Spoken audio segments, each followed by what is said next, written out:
반갑습니다. 우리 옆에 분, 전후좌우 분 애들에게 이렇게 인사합시다. 예수님이 우리를 살리셨습니다.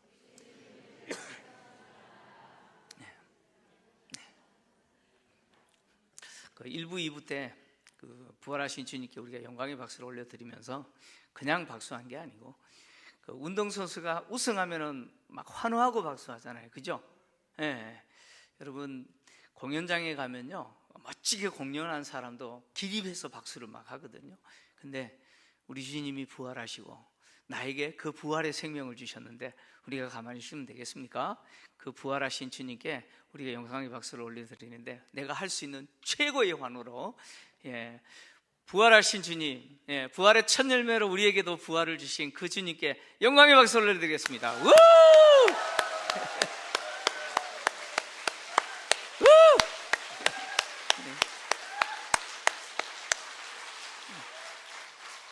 할렐루야. 우리 인생에 있어서 가장 복된 시간이죠. 예수님의 부활이 나의 부활을 보장합니다. 오늘 우리 부활절을 맞이해서 우리가 다루게 될 이 본문은 나사로가 죽었다가 살아난 사건인데, 나사로가 죽었다가 살아난 이 사건은 예수님이 부활이시고 예수님이 우리에게 부활의 생명을 주시는 분이심을 증명하는 사건입니다. 우리는 21절부터 27절까지만 읽었는데 오늘 1절부터 44절까지 내용 전체를 우리가 좀 봅니다. 나사로, 그리고 또 그의 누이들인 마르다와 마리아는 베다니에 사는 남매죠. 남매인데, 예수님은 예루살렘을 방문하실 때마다 이 베다니에 살고 있는 이 나사로와 마르다, 마리아의 집을 방문하셨고, 이 남매가 예수님과 제자들을 섬겼습니다. 이 남매가 살고 있는 베다니는 예루살렘에서 여리고로 내려가는 길에 있고, 예루살렘에서 대략 한 3km 정도 떨어진 감람산 동쪽 기슭에 있는 동네입니다. 이 동네에 이 남매가 살고 있었는데, 예수님은 이 남매를 사랑했습니다. 그리고 특히 이 오라비인 나사로는 예수님이 친구라고 부르시는, 친구라고 하는 말은 그냥 아는 사이다라는 게 아니고 매우 친밀한 관계를 맺고 있는 사람이다라는 뜻이죠. 그래서 오늘 예수님이 우리 친구 나사로라고 표현을 하셨습니다. 근데 이 나사로가 병이 든 거예요. 나사로가 병이 들자 여동생인 마르다와 마리아가 예수님에게 이 사실을 알립니다. 사람을 보내서. 근데 예수님이 마리아와 마르다가 보낸 사람을 통해서 나사로가 병이 들었다라는 소식을 들었을 때 예수님이 어떻게 반응하셨느냐, 4절을 보니까 예수님이 이렇게 말씀하셨어요. 4절을 좀 같이 읽겠습니다. 시작. 예수께서 들으시고 이르시되 이 병은 죽을 병이 아니라 하나님의 영광을 위함이요 하나님의 아들이 이로 말미암아 영광을 받게 하려 함이라 하시더라. 아멘. 예수님은 나사로가 죽을 병이 아니라는 거예요. 이 말은 예수님이 오판하신 게 아니에요. 나사로가 안 죽는다 그런 이야기가 아니고, 나사로는 죽을 것인데 나사로가 육체적인 죽음으로 끝나는, 이 병이 육체적인 죽음으로 끝나는 병이 아니다, 그렇게 이야기하시는 거예요. 예수님은 이 나사로의 병은 죽음으로 끝나는 것이 아니라 다시 살아나는, 그래서 이 병을 통해서 하나님은 당신의 영광을 나타내실 것이고 또 하나님의 아들로 오신 당신이 그 영광을 받게 되시는 병이다 라고 이야기를 한 거죠. 나사로의 이 병은 하나님의 영광이 드러나는 병이고 예수께서 그 영광을 받으시는 병이다, 예수님 이렇게 말씀하셨어요. 그리고 나서 예수님이 예루살렘으로, 유다죠, 이 베다니로 가시지 않으시고 이틀을 더 머무세요. 이틀을 더 유하십니다. 그리고 이틀이 지났을 때 제자들에게 우리가 유대로 올라가자. 우리 친구 나사로가 잠들었기 때문이다. 그래서 내가 가서 깨우려고 한다. 이렇게 말씀하셨어요. 우리 친구 나사로가 잠들었도다. 내가 가서 깨울 것이다. 이렇게 말씀하셨어요. 예수님이 나사로가 잠들었다라고 말씀하신 것은 나사로가 죽었다 그런 이야기예요. 그런데도 제자들은 그렇게 못 알아들은 거예요. 예수님 말씀 그대로 잔다라고 생각한 거예요. 그래서 제자들이 뭐라고 반응하냐면 나사로가 자면 낫겠습니다 이렇게 반응했어요. 그러니까 아픈 사람이 침대에 누워서 잠을 자면 쉬는 거잖아요. 그래서 잠을 자고 쉬면 나을 겁니다 이렇게 말한 거죠. 그랬더니 예수님이 말귀를 못 알아듣는 제자들을 향해서 다시 한번 나사로가 죽었다라고 말씀하신 거죠. 그러면서 예수님이 하시는 말씀이 15절을 보니까 나사로가 죽은 그 현장에 내가 없었던 것을, 잊지 않았던 것을 제자들을 위해서 기뻐한다. 그리고 왜 그렇게 기뻐하냐? 그 이유가 제자들을 하여금 믿게 하기 위함이다라고 하셨어요. 뭘 믿는다는 거예요? 이 부활을 믿게 할 거라는 거예요. 그리고 예수님은 이제 나사로와 마르다와 마리아가 살고 있는 그 베다니로 오셨는데 이틀이 걸려서 오신 거예요. 통상 예수님이 계셨던 곳과 이 베다니까지의 거리가 이틀 거리라고 봅니다. 그러니까 나사로가 언제 죽었느냐? 나사로가 죽은 지 예수님이 도착했을 때 나흘이 지났다 그랬습니다. 그러니까 나사로는 마르다와 마리아가 예수님께 사람을 보내서 우리 오라버니가 병들었습니다라는 소식을 전한 직후에 나사로는 죽었다는 거예요. 그리고 예수님이 이틀 더 머무셨어요. 그리고 이틀이 걸려서 베다니까지 오신 거죠. 그래서 총 나흘이 걸린 거예요. 예수님이 도착했을 때 이미 나사로는 죽은 지 나흘이 지났고 장례 다 끝났습니다. 장례까지 다 마무리됐죠.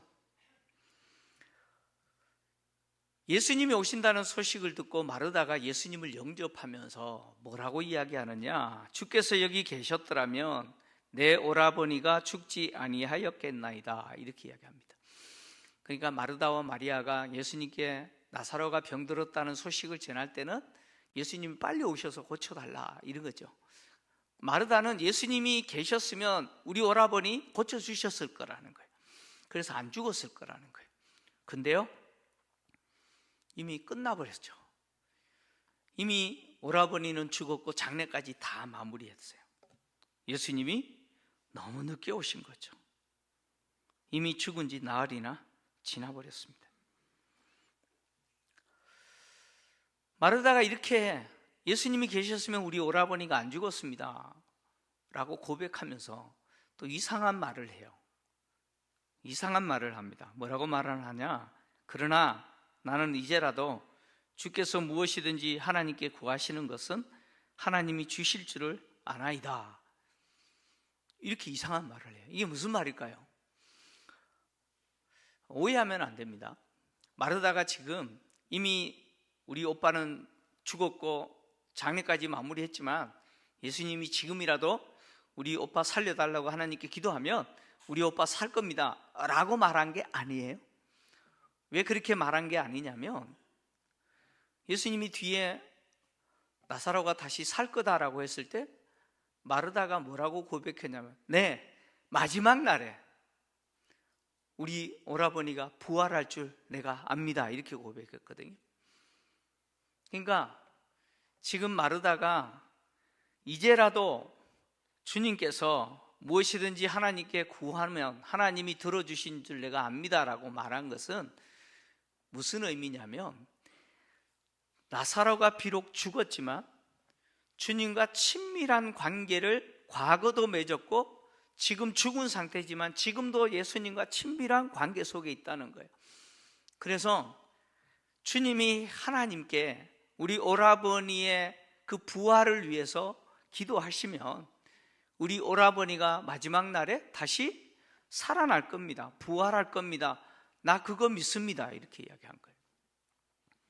그래서 예수님이 네 오라버니가 다시 살아날 거다 그랬더니 네, 마지막 날에 다시 부활할 줄 내가 압니다 라고 한 것이죠. 근데 예수님이 네 오라버니가 다시 살아날 거다라고 말씀하신 것은 마지막 날에 부활한다는 게 아니고 지금 내가 다시 살리겠다라고 말씀하신 것이죠. 근데 마르다는 마지막 날의 부활로 생각한 거죠. 마르다는 당시 바리새인들이 갖고 있었던 그 부활 신앙을 갖고 있었어요. 당시 바리새인들이 갖고 있었던 부활 신앙은 뭐냐면 혈통적으로 아브라함의 자손들은 마지막 날에 자동으로 부활에 참여할 거다라고 생각을 했어요. 이것이 바리새인들이 갖고 있는 부활 신앙이었습니다. 마르다도 이 바리새인들이 갖고 있는 이 신앙을 가졌던 거예요. 그래서 마지막 날에 우리 오라버니가 아브라함의 자손이고 심지어 주님과 친밀한 그런 관계를 맺고 있으니 주님이 아버지 하나님께 기도하면 하나님이 다 들어주시니까 마지막 날에 다시 살아날 겁니다. 부활할 겁니다. 반드시 부활에 참여하게 될 겁니다. 이렇게 믿은 거예요. 근데 마르다가 갖고 있는 이 믿음, 부활에 대한 믿음은 잘못된 거죠. 바리새인들이 갖고 있는 이 부활 신앙은 잘못된 거예요. 혈통적 유대인, 할례 받은 아브라함의 자손은 자동으로 부활에 참여한다라고 하는 이 믿음은 잘못된 거라는 거예요. 그래서 예수님이 마르다가 가지고 있는 이 잘못된 부활 신앙을 바꿔주시죠. 그래서 예수님이 뭐라고 선언하십니까? 내가 곧 부활이요 생명이니 나를 믿는 자는 죽어도 살겠고 무릇 살아서 나를 믿는 자는 영원히 죽지 아니하리라. 네가 이것을 믿느냐라고 말씀하셨어요. 마르다가 갖고 있는 부활 신앙은 바리새인들이 갖고 있는 부활 신앙으로서 예수님과 아무 상관이 없어요. 그냥 혈통적 유대인이면 부활한다고 생각했어요. 근데 예수님은 그것이 아니라는 거예요. 부활은 누가 주시는 겁니까? 부활이신 예수님만이 주실 수 있다는 거예요. 예수님을 떠나서는 부활이 없다라고 예수님 말씀하시는 거예요. 그래서 내가 곧 부활이다, 내가 곧 생명이다, 즉 내가 부활의 생명을 주는 자다라고 선언하시는 거죠.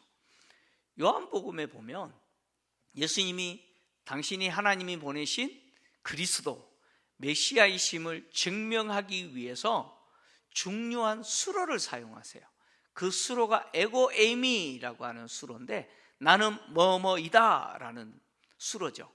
그래서 요한복음에서 예수님이 나는 생명의 떡이다, 나는 세상의 빛이다, 나는 양의 문이다, 나는 선한 목자다, 나는 부활이요 생명이다, 나는 길이요 진리요 생명이다, 나는 참 포도나무다, 이런 표현을 통해서 당신이 누구시냐? 하나님이 보내신 하나님의 아들 메시아이심을, 그리스도이심을 그렇게 증명하셨습니다. 오늘 마르다에게 예수님이 에고임이라고 하는 이 수를 사용해서 나는 부활이다, 그리고 나는 생명이다 라고 선언하시죠. 당신이 부활이시고 당신이 부활의 생명을 주시는 분이시라는 거예요. 즉 부활이라고 하는 것은 바리새인들이 생각하는 그런 부활이 아니라는 거예요. 부활은 오직 누구만 주실 수 있느냐? 예수 그리스도만이 줄 수 있어요. 누가 부활을 하느냐? 오직 예수 그리스도 안에 있는 자만이 부활할 수 있다는 거예요. 왜요? 예수님이 이 일을 위해서 오셨거든요. 그래서 예수님이 당신이 오신 목적이 뭐냐? 아버지께서 당신에게 주신 자는 반드시 당신을 믿을 것이고 당신을 믿는 자에게 영생을 얻게 하고 마지막 날에 당신이 다시 살리는 것이, 이것이 아버지의 뜻이고 내가 이것을 행하려고 왔다라고 말씀하셨죠. 요한복음 5장 21절 같이 읽겠습니다. 시작. 아버지께서 죽은 자들을 일으켜 살리심과 같이 아들도 자기가 원하는 자들을 살리느니라. 요한복음 6장 40절 또 읽습니다. 시작. 내 아버지의 뜻은 아들을 보고 믿는 자마다 영생을 얻는 이것이니 마지막 날에 내가 이를 다시 살리리라 하시니라. 아멘. 아버지의 뜻은 아들을 보고 믿는 자마다 뭘 얻게 해요? 영생을 얻게 하는 거예요. 그리고 그를 마지막 날에 내가 다시 살리기 위해서 오셨다라고 말씀하시는 거예요. 그러니까 예수님이 우리에게 뭘 주시는 분이에요? 생명을 주시는 분이라. 그래서 오늘 마르다에게 당신이 부활이고 당신이 부활의 생명을 주시는 분이라. 그래서 당신을 믿는 자는 죽어도 어떻게 해요? 죽어도 산다는 거예요. 할렐루야. 죽어도 살 것이다. 무릇 살아서 믿는 자는 영원히 죽지 않을 것이다 라고 선언하셨어요. 여기 무릇 살아서 믿는 자라고 하는 표현은 육체적으로 죽지 않는다 이런 말이 아니에요. 영생이 있는 자들, 무릇 살아서라는 표현은 영생을 가진 자는 영원히 죽지 아니하리라 이 말씀이에요. 누가 영생을 가졌습니까? 아버지께서 보내신 자인 예수를 믿는 자죠. 예수를 믿는 자에게 영생이 있어요. 요한복음 5장 24절, 요한복음 5장 24절 같이 읽겠습니다. 시작.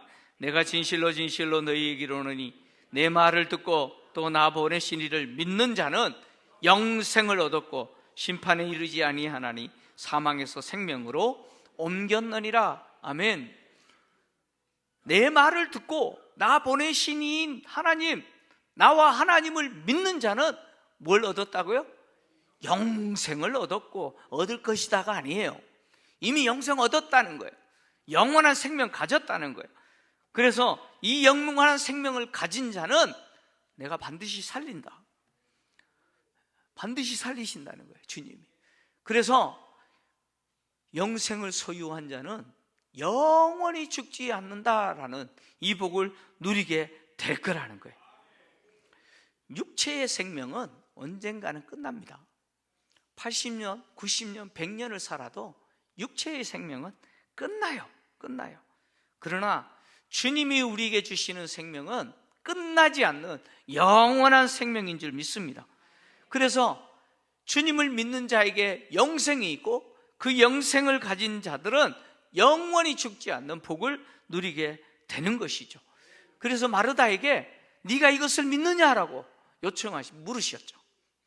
그때 마르다가 요한복음에서 가장 중요한 신앙 고백합니다.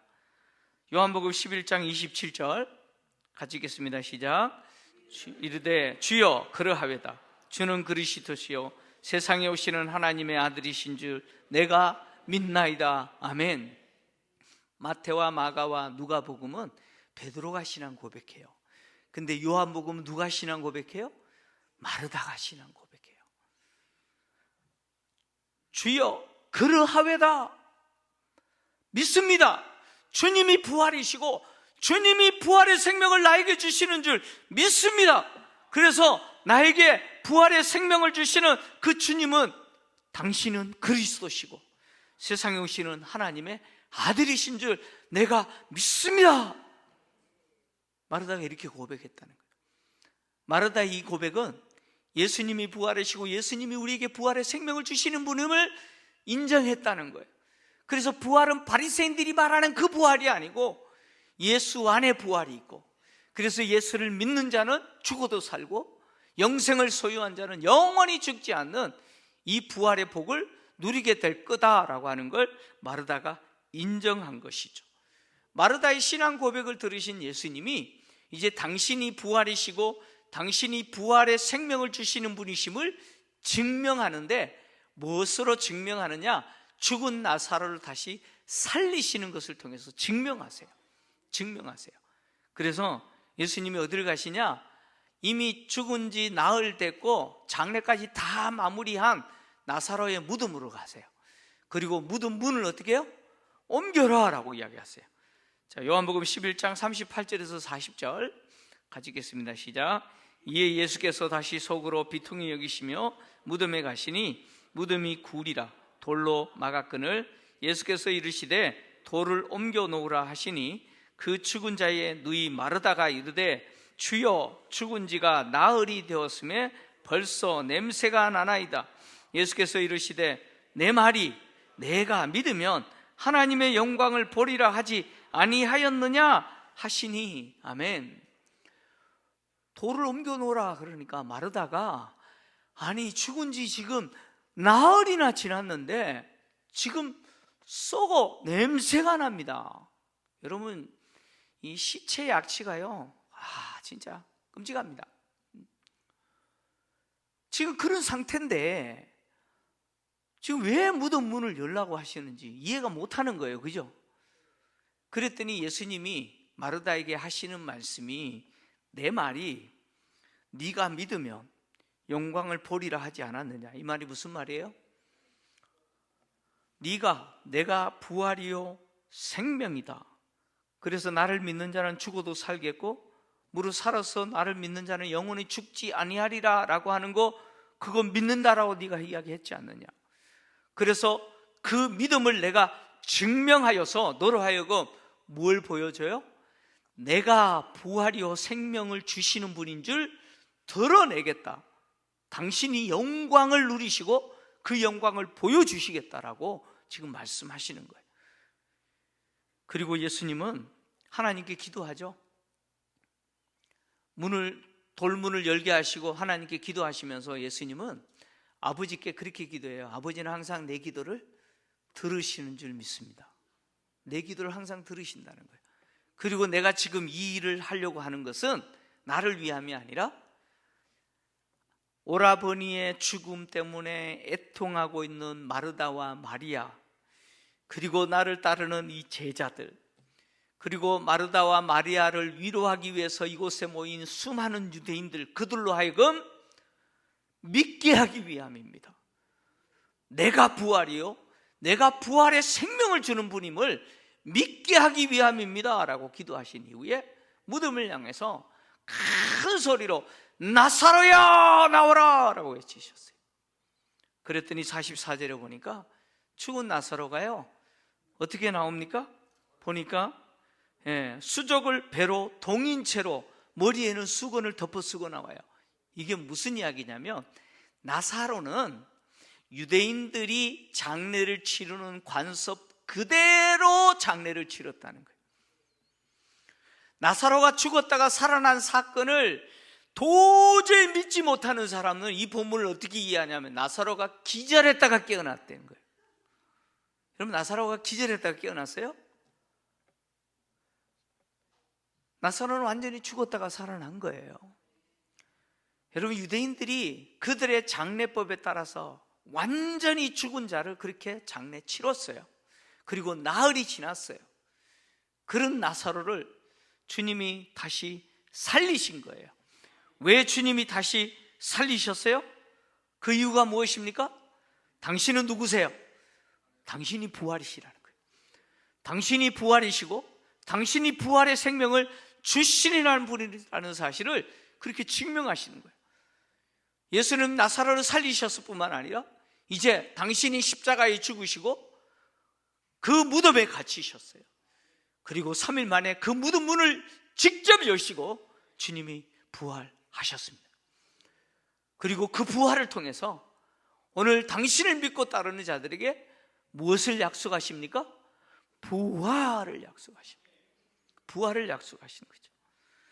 오늘 예수님이 마르다를 통해서 우리에게 말씀하시는 것은 무엇이냐면, 부활을 믿는 자가 부활을 보게 될 거라는 거예요. 예수 그리스도가 부활이시고 예수 그리스도께서 부활하셨을 뿐만 아니라 예수 그리스도께서 당신을 믿는 자들에게 부활을 주신다라고 하는 이것을 믿는 자들이 뭘 얻어요? 부활을 얻게 될 거다. 주님이 우리에게 그렇게 말씀하시는 것이죠. 여러분, 부활을 믿는 자들이 부활의 영광을 누립니다. 여러분, 세상에서 그런 의미에서 가장 행복한 죽음이 있어요. 가장 복된 죽음이 있어요. 바로 성도의 죽음이죠. 예수 믿고 죽는 겁니다. 흔히 과거에 환갑까지 사는 것이 소원이었던 시대들이 있었잖아요. 그죠? 평균 수명이 막 50대고 막 그랬을 때, 그때 한 80 이상 사신 분이 돌아가시면 뭐라고 표현했냐면 호상이다 막 그렇게 표현했어요. 여러분, 오래 살다가 죽으면 복입니까? 여러분, 그게 복 아니에요. 진짜 복된 죽음은 뭐냐면 예수 믿고 죽는 거예요. 예수 믿고 죽어요. 그래서 예수님이 잔다라고 표현하신 거예요. 왜요? 예수 믿고 죽은 자들에게 무슨 소망이 있어요? 다시 살아나는 소망이 있는 것이에요. 기독교는 부활의 종교입니다. 부활이 없다면 우리는 예수를 믿을 이유가 없어요. 이유가 없어요. 간혹 예수를 믿는데 왜 믿느냐, 그 이유에 대해서 마음의 평안을 얻기 위해서 예수 믿는다는 분이 있어요. 여기는 안 계시죠? 마음의 평안을 얻기 위해서 예수 믿는데요. 여러분, 절에 가세요. 절에 가셔도 마음의 평안을 얻어요. 우리는 마음의 평안을 얻기 위해서 예수 믿는 게 아니에요. 나의 부활을 위해서 예수 믿는 거예요. 믿습니까? 예수님이 부활하셨고 그 예수님의 부활은 예수를 믿는 자들에게 그대로 그 부활의 영광을 누리고 참여하게 하셨기 때문에 우리가 그 예수를 믿고 따르는 것이죠. 오늘 부활주일인데 이 부활절에 우리 태신자 작정했어요. 여러분, 왜 우리가 작정해야 돼요? 왜 우리 부모님, 예수 믿지 않는 우리 자녀들, 예수 믿지 않는 우리 형제들과 친척들과 우리 동료들에게 복음을 전해야 됩니까? 그 이유가 뭡니까? 그들도 예수 믿고 죽는 복을 누리게 하기 위해서. 예수 믿고 죽는 복, 그 죽음이 부활의 소망이 있는 거 아닙니까? 예수 안에 부활이 있어요. 예수 안에 부활이 있습니다. 예수를 떠나서는 부활이 없어요. 영원한 저주밖에 없습니다. 예수 안에 부활이 있기 때문에 그 부활하신 주님을 우리가 오늘 바라보면서 그 주님의 부활이 나의 부활을 보장하잖아요. 그래서 예수님의 부활이 부활의 첫 열매 아닌가요? 그 예수님의 부활을 우리가 믿고 나의 부활을 내가 소망한다면 우리는 이 땅을 예수 잘 믿는 사람으로 살아야 돼요. 예수 잘 믿는 사람으로 살아야 돼요. 이 땅을 사는 동안 내가 누릴 수 있는 최고의 복은 뭐냐면 예수 잘 믿는 거예요. 여러분, 잘 먹고 잘 사는 게 최고의 복 아니에요. 예수 잘 믿는 것이 최고의 복인 줄 믿습니다. 예수 잘 믿는 우리 성도님들 되시기를 주의 이름으로 축원합니다.